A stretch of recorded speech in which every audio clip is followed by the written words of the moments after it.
ஒவ்வொரு செல்லை போல ஒவ்வொரு ஆன்மாவும் ரொம்ப முக்கியமான ஒண்ணு. சோ எல்லாரையும் நம்ம வந்து சரியில்லன்னு எடை போட்டுற முடியாது. எல்லாருமே அவசியமானவர்கள்.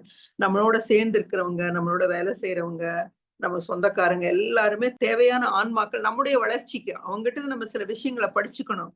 நம்ம அவங்களுக்கு சில விஷயங்கள சொல்லிக் குடுக்கணும். ஆன்ம பாடங்கள நம்ம படிக்கிறோம். நம்முடைய வைப்ரேஷன்ஸ் வந்து இன்கிரீஸ் ஆகுது. அதிர்வுகள், தனிப்பட்ட அதிர்வு உயருது. உதாரணத்துக்கு எல்லாரும் மேலயும் அன்பு செலுத்துங்கள். நீங்க அப்படி செலுத்த ஆரம்பிக்கும்போது என்ன ஆகுதுன்னு கேட்டீங்கன்னா, உங்களுடைய அதிர்வு நிலை அதிகமாகுது. நீங்க சந்தோஷப்படுறீங்க. குரூப்புக்கு போறீங்க. அங்க ரொம்ப சந்தோஷமா நீங்க போகும்போது, அந்த அந்த ஆற்றல் கூட வித்தியாசமா இருக்கும். அத பார்த்து மத்தவங்க சந்தோஷப்படுவாங்க. இந்த குரூப்ல இருக்கவங்க மேல மத்தவங்க எல்லாம் கூட ஹேப்பி ஆயிருவாங்க. அவங்க ஏதோ ஒரு கவலையில இருந்தா கூட, நீங்க ஒரு சந்தோஷமா போய் அவங்களோட பேசும்போது, அவங்கள ஒரு கட்டி பிடிக்கும்போது, அவங்களோட நல்ல வார்த்தை பேசும்போது, அவங்க கூட மாறுவாங்க. அவங்களுக்குள்ள கூட ஒரு மாற்றம் வரும். அவங்களுக்கு ஒரு புத்துணர்ச்சி வரும். ஒரு ஆற்றல் கூட வரும் அவங்களுக்கு. இது எல்லாமே நடக்குது ஆன்ம பாடத்த படிக்கும்போது.